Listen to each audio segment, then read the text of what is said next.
president. As President Trump has said, America's decline is over and the new golden age has begun. I hate this.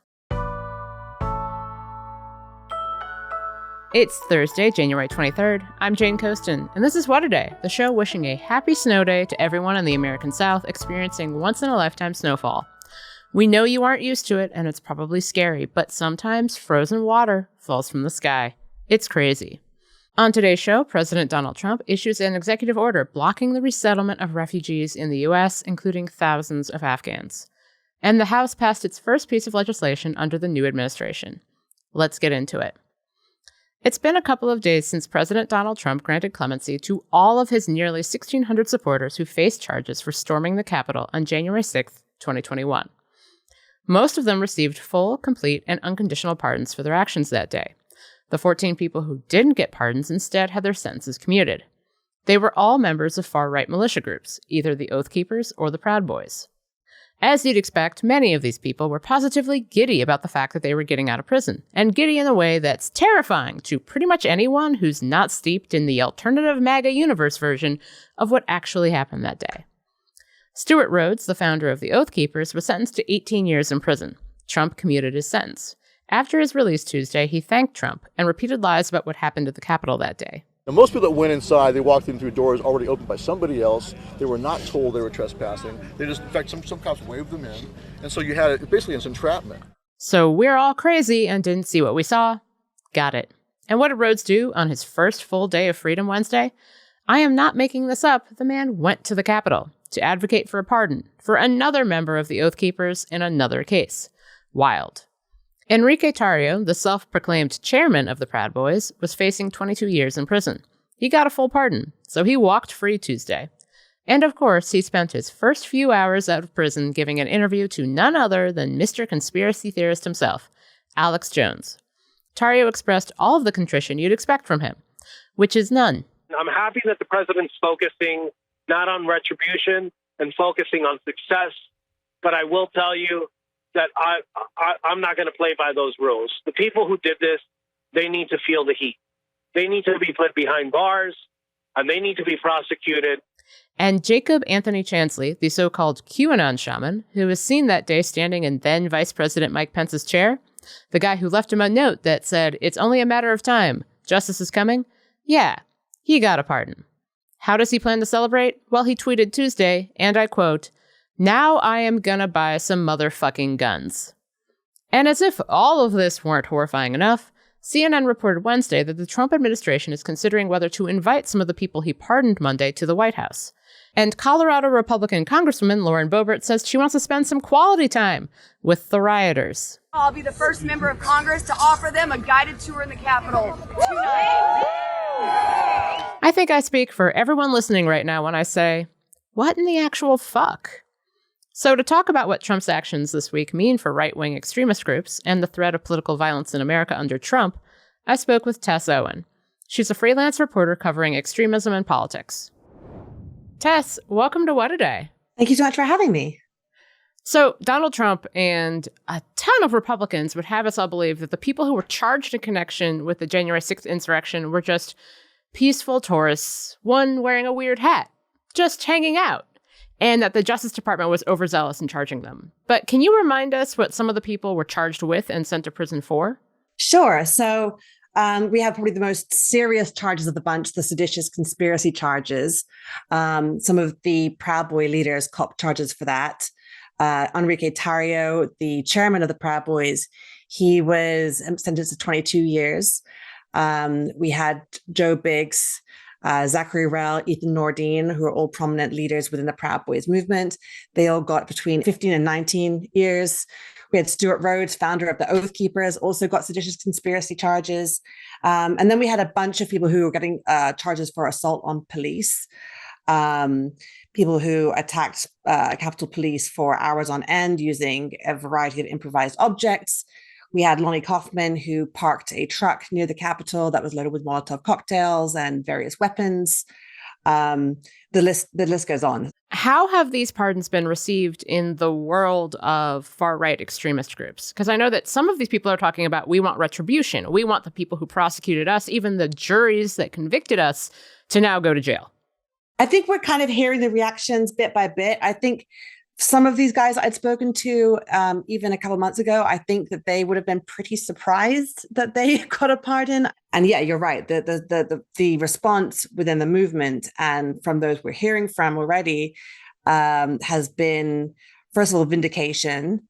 And second of all, now we want revenge. We want to go after the people who did this to us. We want to go after the FBI agents. We want to go after the so-called deep state, the prosecutors, and make sure that they are behind bars. So Trump has a very loyal army at his commanding now. And yeah, we'll see what happens next.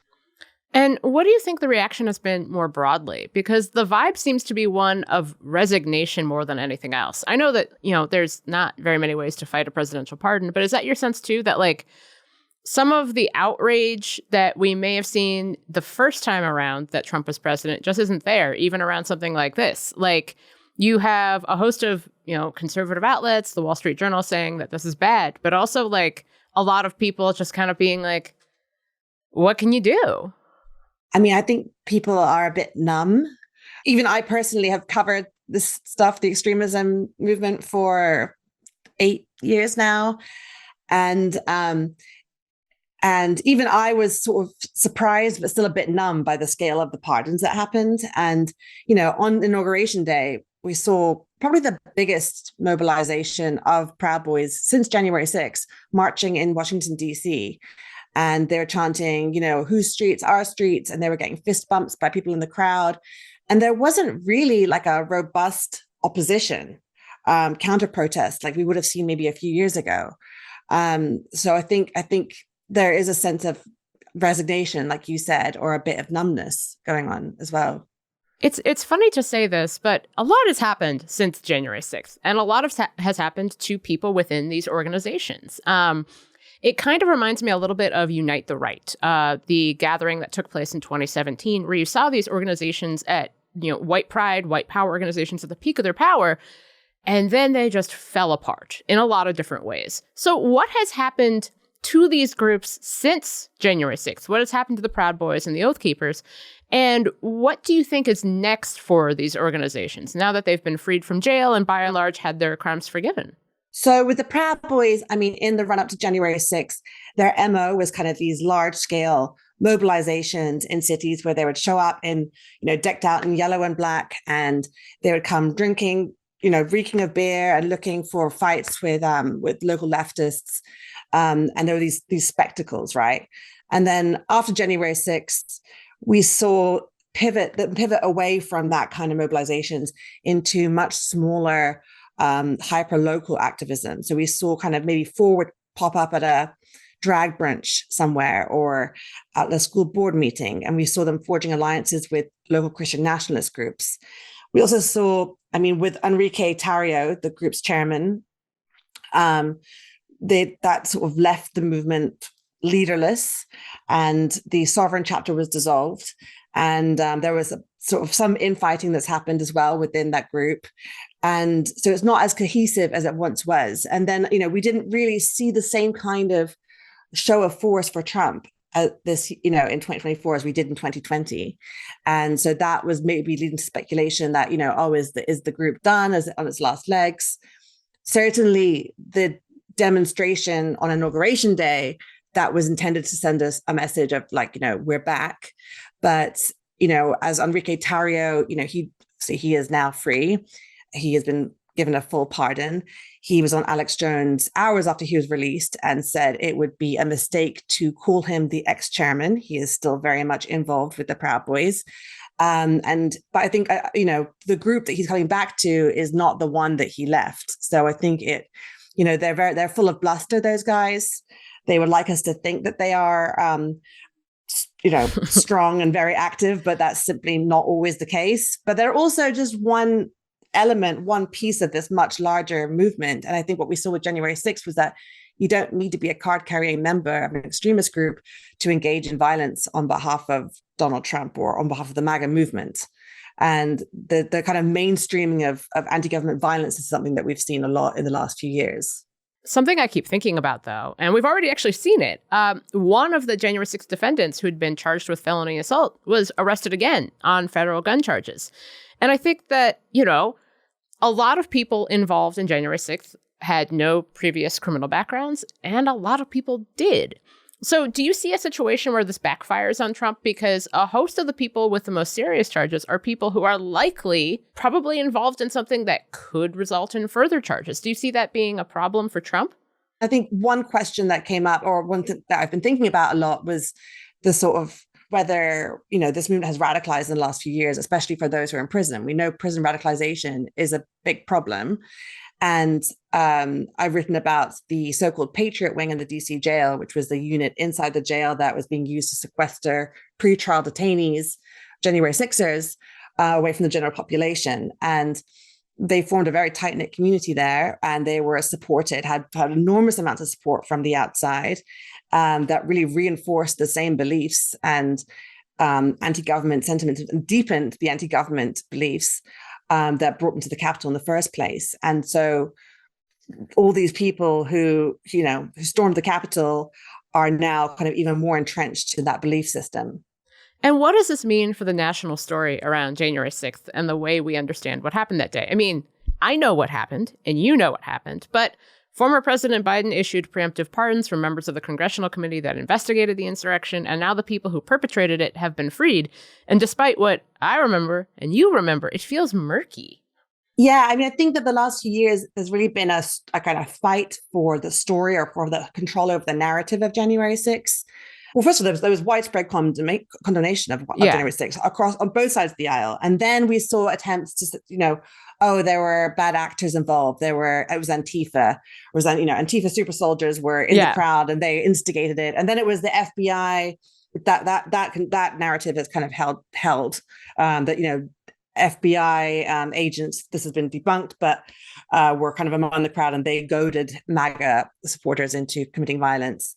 And then there was the hostages narrative, that these people are hostages of a corrupt and tyrannical Biden administration who is hell-bent on prosecuting and jailing his political opponents. And that January 6th was in some ways a noble cause. And this is the narrative that comes through now with the pardons, that these people were standing up for a just cause and they were prosecuted unfairly by a tyrannical regime. Quote, heavy quotes. Tess, thank you so much for joining me. This has been super helpful. Thank you so much for having me. I'm a big fan. We'll get to more of the news in a moment, but if you like the show, make sure to subscribe, leave a 5-star review on Apple Podcasts, and share with your friends. More to come after some ads. What A Day is brought to you by Lumen. Are you ready to jumpstart your health in 2025? Lumen can help. Lumen is the world's first handheld metabolic coach. It's a device that measures your metabolism through your breath. And on the app, it lets you know if you're burning fat or carbs, and gives you tailored guidance to improve your nutrition, your workouts, your sleep, even your stress management. All you have to do is breathe into your Lumen first thing in the morning, and you'll know what's going on with your metabolism, whether you're burning mostly fats or carbs. Then Lumen gives you a personalized nutrition plan for that day based on your measurements. You can also breathe into it before and after workouts and meals, so you know exactly what's going on in your body in real time. And Lumen will give you tips to keep you on top of your health game. Your metabolism is your body's engine. It's how your body turns the food you eat into fuel that keeps you going. Metabolism is also at the center of pretty much everything your body does. So optimal metabolic health translates to a bunch of benefits. Easier weight management, improved energy levels, better fitness results. So if you want to keep the weight off for good this year, go to lumen.me/WOD to get 20% off your Lumen. That is lumen.me/WOD for 20% off your purchase. Thank you, Lumen, for sponsoring this episode. As President Trump has said, America's decline is over and the new golden age has begun. I hate this. House Speaker Mike Johnson gave his first press conference since Trump's inauguration on Wednesday. He said he wouldn't second-guess Trump's decision to pardon the January 6th rioters. Instead, he slammed former President Biden's decision to issue preemptive pardons for members of his family, members of Congress who investigated the insurrection, and others. To us, it is disgusting. To us, it probably proves the point, the suspicion, that, they call it the Biden crime family. If they weren't the crime family, why do they need pardons, right? Why do they need pardons, indeed? In fact, Johnson threw more kerosene on the whole let's rewrite the story around what happened on January 6th political fire. In a press release, his office announced plans to form a new House committee to continue Republicans' work, quote, exposing the false narratives peddled by the politically motivated January 6th Select Committee, True is false, false is true. Maybe it's all an attempt to distract from the fact that Republicans haven't hammered out a legislative plan to pass Trump's agenda of tax cuts and lifting the debt ceiling and making life hell for migrants while also dramatically cutting government spending. But Johnson tried to spin it as best he could. This is exactly how the Founding Fathers anticipated the process would work. They wanted people, legislators with good faith, citizen legislators, to come to Washington, D.C. and bring their principles and bring their preferences and come to the table and work it out amongst themselves. It is a healthy thing. We're excited about it, and it's going very, very well. So stay tuned for the details. They're coming. Sure, I'm sure James Madison would be thrilled. We, for one, wouldn't mind if Republicans just kept fighting about Trump's legislative agenda. That's a small win for us. The State Department suspended the U.S. Refugee Admissions Program late Tuesday following an executive order by President Donald Trump. Sean Van de Veer, the head of a volunteer group called Afghan Evac, told What a Day the program is not only a legal immigration pathway, but is also extremely well vetted. The United States has long been a beacon of hope for immigrants, or used to be. And this program is how many immigrants get here. The suspension paused all refugee flights into the U.S., leaving thousands of refugees stranded worldwide, including more than 1,600 Afghans. There's still a separate immigration pathway for Afghans who worked for the U.S. government or military, but Van de Veer said that program is harder to access. The types of people that are impacted by this suspension are family of U.S. service members, are judges and lawyers and prosecutors who put the Taliban away. They're women pilots who served in the Afghan military, other people that served in the Afghan military, children who were separated from their families, and families who were separated from their children. Trump also reduced refugee admissions in his first term. Van de Veer said the Biden administration worked to rebuild the program. According to the State Department, nearly 200,000 Afghans were resettled in the U.S. under former President Biden. Van de Veer said his organization is working on communicating with the new administration because this isn't a partisan issue, it's an American issue.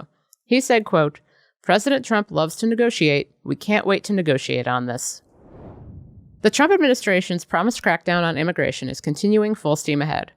The Republican-led House passed an immigration detention measure with bipartisan support on Wednesday. The Laken-Riley Act is expected to be the first bill Trump signs into law. The legislation is named after a nursing school student who was murdered by an undocumented immigrant in Georgia last year. The act would require ICE to take custody of and detain undocumented immigrants charged, arrested, or convicted of committing acts of, quote, burglary, theft, larceny, or shoplifting.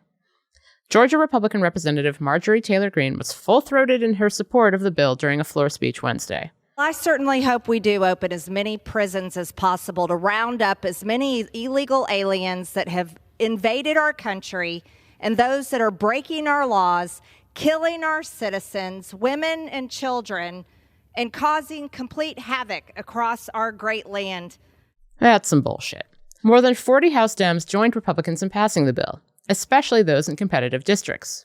Other Democrats have called the legislation an unfunded mandate that will cost billions. According to an internal government memo obtained by multiple news outlets, Trump is considering deploying as many as 10,000 soldiers to the southern border. The Trump administration issued guidance on Tuesday that bars federal health agencies from using external communications. The Health and Human Services Department, the Food and Drug Administration, and the U.S. Centers for Disease Control and Prevention all fall into this category. They've been instructed to stop sending out any alerts, reports, press releases, basically anything that keeps us informed about risks to our health. For example, the CDC was set to release multiple reports about bird flu cases in the U.S. this week. It's unclear if those will be released now. The new guidance also requires agency employees to get approval from a presidential appointee before releasing any external communications materials. And it bars employees from making public appearances or speeches. Acting Health Secretary Dr. Dorothy Fink said the directive will last until February 1st. All of this paired with the fact that Trump signed another executive order this week pulling the U.S. out of the World Health Organization does not bode well. And that's the news. One more thing. I'll say it. Part of the problem we're facing dealing with all of this is that Democratic Party leadership is too dang old. And we've talked on the show a bunch about the fight to elect younger leaders in the Democratic Party and how those efforts have been squashed. It's an important conversation that we have to keep up these next 4 years while we wait for another shot at the White House. Heck, the next 2 years, because 2026 is just a few months away. And it's one that has been a focus for gun control activist David Hogg. He's 24 and best known for being a co-founder of March for Our Lives, a nonprofit founded by students who survived the 2018 Parkland high school shooting. And now he's running to be vice chair of the Democratic National Committee. He's already scored some major endorsements from progressives, notably from Senator Chris Murphy of Connecticut and Minnesota Governor and former vice presidential candidate Tim Walz. So I called him up to ask about how the Democrats can better listen to and speak to the needs of young voters. David, welcome to What a Day. Thank you. Thank you for having me. Your own work as an activist began during the first Trump administration after the Parkland shooting in 2018. What are you worried about over the next 4 years when it comes to guns and how guns will impact public safety in the U.S.? I mean, I'm extremely worried. And I'm more worried than anything because we finally, under President Biden, we created the Office of Gun Violence Prevention. And this office was absolutely instrumental in seeing the double-digit reduction in gun homicides that we've seen since President Biden was elected. It made sure that the billions of dollars that had been allocated to fight gun violence across the federal government and other money that had been allocated for other issues that nonetheless could help fight gun violence was being spent properly. And it's really horrifying to see that obviously that office is gone now under President Trump. But we have done a lot of the work at the state level to help create different offices of gun violence prevention in states around the country. You've talked a lot about why Democrats lost a lot of young voters to Trump, young men in particular. You told ABC News that you want to, quote, meet these men where they're at. But what does that actually look like? What concrete actions would you take as DNC vice chair to win back young men as a whole? How is it different from what Democrats have been doing in the past? I think a lot of the problem that we have with our party isn't necessarily our policies. Frankly, we see them pass by wide margins, including states like Florida. But to me, the problem is our brand.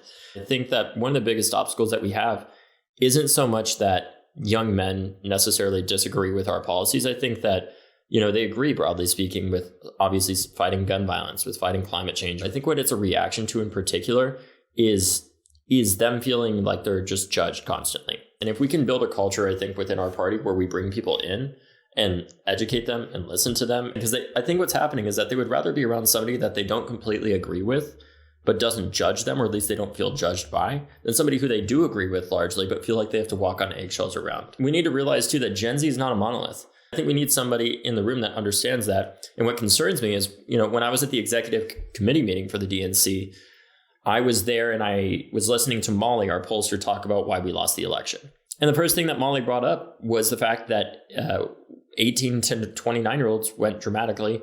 There was a dramatic shift to the right. And when I looked around the room, I didn't see anybody under 30 that was there.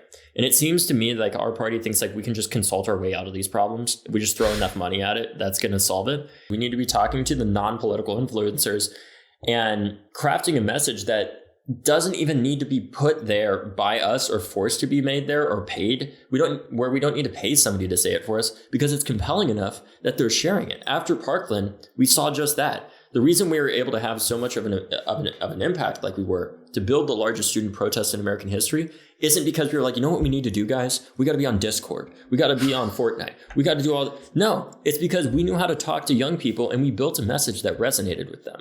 Dems won't get another shot at the presidency until 2028. There are tons of elections at the national and local level that they can win in the meantime because a lot of people don't like what's going on right now. There is time to rethink how this party messages to voters and what the party's message is. What do you think we need to do over the next 2 years to get out of this mess? Listen to people. It's really not complicated. I think during this election, voters effectively told us, two things more than anything else. They told us that prices were too high and Joe Biden was too old. And what we told them, in effect, with $2 billion behind it, was that no, they're not. And no, he's not. And after we spent 8 years saying Donald Trump is the greatest threat to American democracy ever, you need to give me $5 right now to help prevent that. When he was elected, you know what it sounded like a lot of the response was to me was effectively, well, guys, we tried our best. We'll see you again in 4 years. That's not what accountability looks like to me. That's not what leadership looks like to me. What it looks like is talking about what we did wrong and what we're going to do differently this time. In my own way of talking about that accountability, what I'm going to say here to you is that during this election, I made mistakes too. When I met with President Biden and he asked me how to get young voters, I was one-on-one with him in the Oval Office. And at that point in our party, we were not in a place where we could speak openly about whether or not he should continue running or doing a second term because we didn't want it to end. He was an amazing president. What I wish I told him was that he needed to drop out in order to get those young people. I obviously would have been kicked out of that meeting and never welcomed back, to be clear, but at least I would have told him what he needed to hear. But I didn't do that, and I wish I had. And it's something that I am never going to forget, and something I will think about pretty much every day that I continue to do this work. Because ultimately, the most important thing that our party needs to do is win in order to combat gun violence and save lives. That is the top priority. David, thank you so much for joining me. Absolutely.